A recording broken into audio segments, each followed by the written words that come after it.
5월 21일 새벽 은혜 하나님께서 우리에게 주신 말씀은 열왕기상 19장 11절에서 21절 말씀입니다. 제가 봉독하도록 하겠습니다. 여호와께서 이르시되 너는 나가서 여호와 앞에서 산에 서라 하시더니 여호와께서 지나가시는데 여호와 앞에 크고 강한 바람이 산을 가르고 바위를 부수라.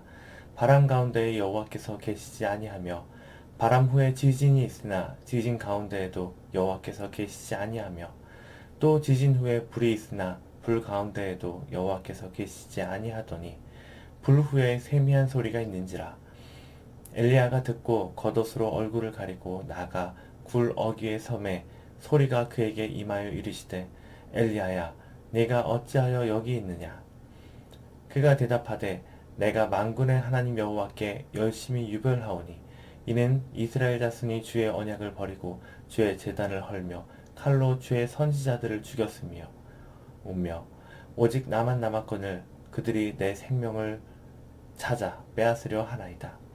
여호와께서 그에게 이르시되 너는 내 길을 돌이켜 광야를 통하여 다메섹으로 가서 이르거들 하사엘에게 기름을 부어 아람의 왕이 되게 하고 너는 또 님시의 아들 예후에게 기름을 부어 이스라엘의 왕이 되게 하고 또 아벨 무홀라 사밧의 아들 엘리사에게 기름을 부어 너를 대신하여 선지자가 되게 하라.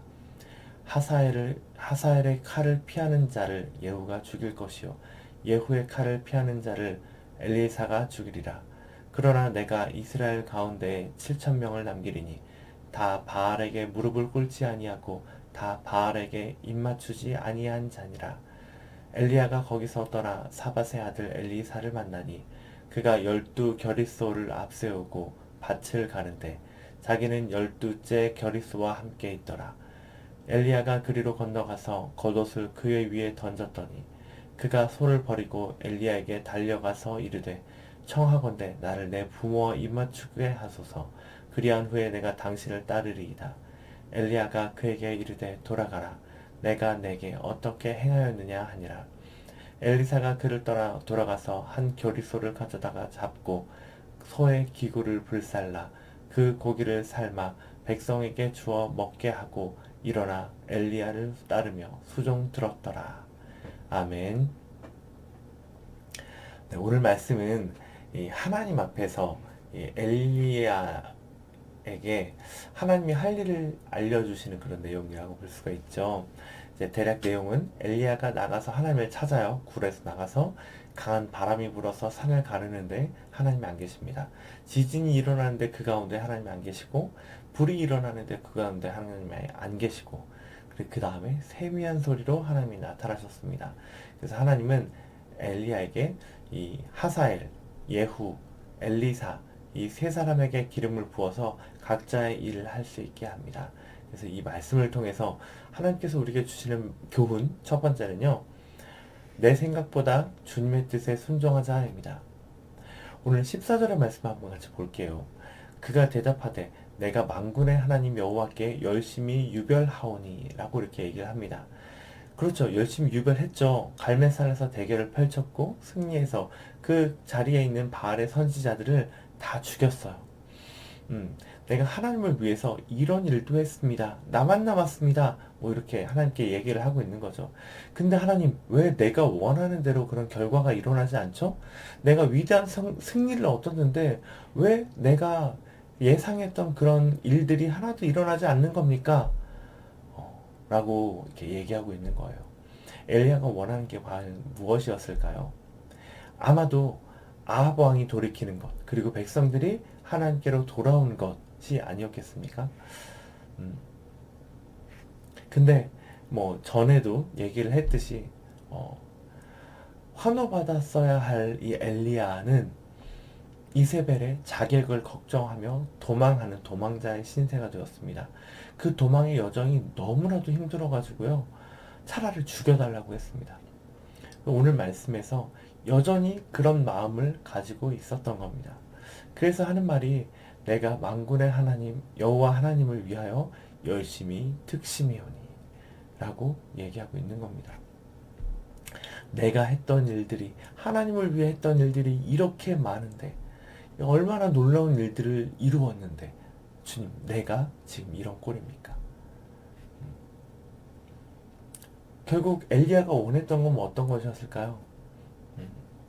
백성들의 변화도 있었지만 자기가 어쨌든 환호받고 이런 미래도 좀 예상하진 않았을까요? 우리도 마찬가지입니다. 하나님을 위해서 우리가 이런저런 일들을 하잖아요. 근데 저런 일들을 하면서 사실 우리가 하나님께 바라는 것들이 어떤 것들이 있습니까? 아무런 보상이 주어지지 않아도 우리가 그것에 만족할 수 있습니까? 혹시 내가 하나님을 위해서 저런 일들을 했는데 그것으로 인해서 더 핍박받고 내가 더 어려운 상황에 처하게 된다면 여러분들은 하나님을 계속 따를 수가 있겠습니까? 나중에 뭐 크게 벌어서 헌금 많이 하겠습니다. 뭐 일주일에 한번 예배 자리에 나온 것으로 하나님 만족하시지 않나요? 나의 종교적인 행위로 하나님 만족하시지 않으실까 하는 그런 오해가 우리에게도 생길 수가 있습니다. 그러면서 우리가 하나님께 또 바라는 것, 그런 것들이 이루어지지 않아서 하나님께 실망하는 그런 모습들이 이 안에서도 나타날 수 있는 거죠.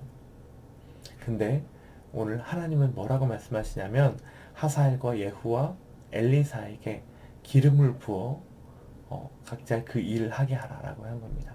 그들이 각각 왕으로 임명받고 하사엘과 예후는 왕으로 임명받습니다.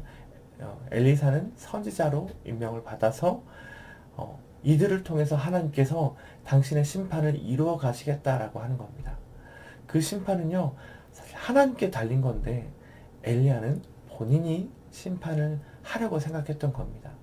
근데 그 결과가 그 본인의 생각대로 나오지 않자 마음이 너무 불편한 거죠. 결국 엘리야의 심판은 실패했습니다. 아합왕과 이세벨은 전혀 변하지 않았죠. 백성들도 전혀 돌아오지 않았어요. 회개하지 않았습니다. 하나님의 심판은요, 하나님의 때에 하나님의 방법으로 이루어지는데 내 눈에 지금 그 해결이 보이지 않더라도 하나님을 믿고 지금 이해가 안 되는 이 일에 순종할 때 하나님은 반드시 그 일들을 이루신다 라고 하는 것들을 우리에게 알려주고 있는 겁니다. 그래서 오늘 행복을 전하는 교회 모든 성도님들도요, 지금 내가 이해되지 않더라도 내가 하나님을 위해서 애써왔지만 나에게 돌아오는 것들이 오히려 나를 해하려고 하는 그런 사람들이 생긴다거나 내가 전혀 바라지 않던 그런 결과가 생기더라도 내가 원하는 것에 집중하지 않고 하나님 당신의 뜻이 이루어지길 원합니다. 당신의 방법대로 이루어지길 원합니다. 라고 생각하며 하나님의 뜻에 순종하는 우리 모든 성도들 되셨으면 좋겠습니다. 아멘. 자, 두 번째 하나님께서 우리에게 주신 교훈은요, 화려한 사역보다 세미한 주님의 음성에 집중하자입니다. 엘리야의 사역은요, 매우 화려했습니다.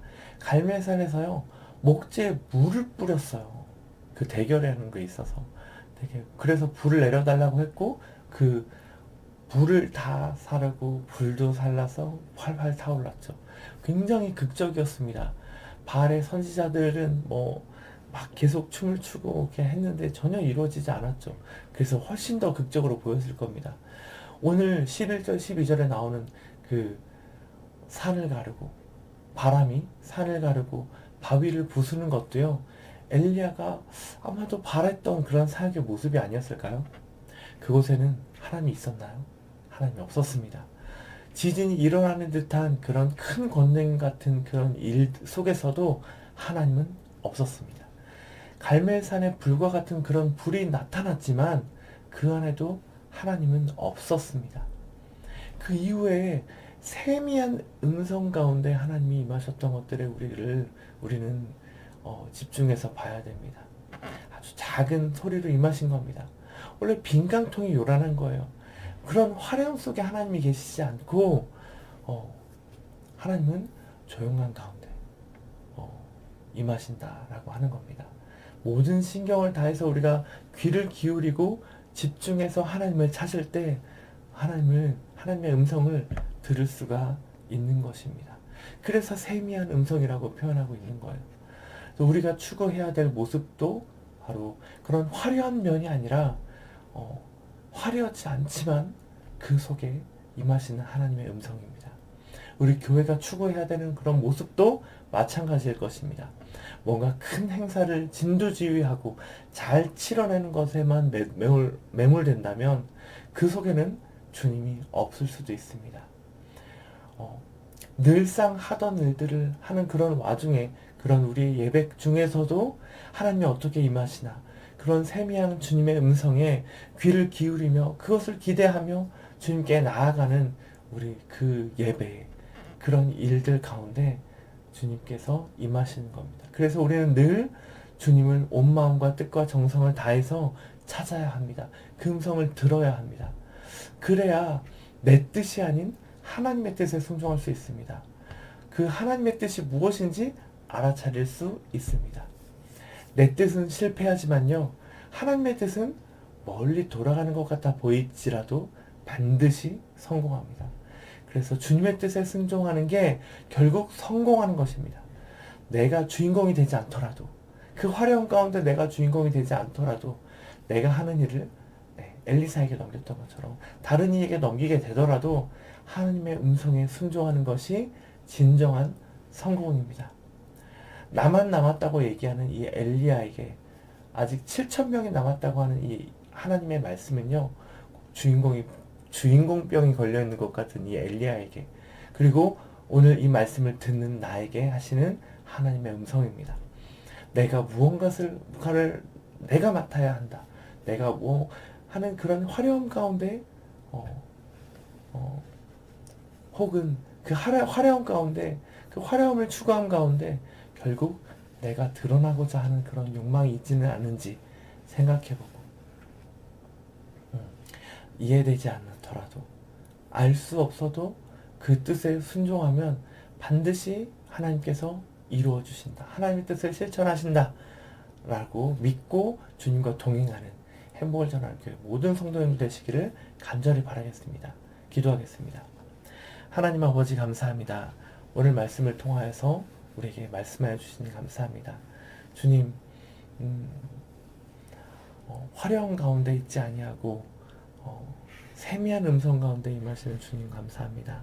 주님, 우리가 그 화려한 가운데 내가 드러나고자 하는 마음들이 있다면 모두 다 내려놓게 하시고, 우리가 늘상 드리는 이 예배 가운데서도 세미하게 우리에게 말씀하시고 응답하시는 그 주님의 음성을 찾고자 기대하며 온 마음과 뜻과 정성을 다해서 주님께 나아가는 우리가 될 수 있도록 하나님 함께해 주시옵소서. 주님, 나의 뜻이 아니라 내가 원하는 바가 이루어지지 않더라도 주님의 뜻에 순종하며 주님께 순종하는 우리가 될 수 있도록 하나님 함께해 주시기를 간절히 바라며 예수님의 이름으로 기도합니다. 아멘.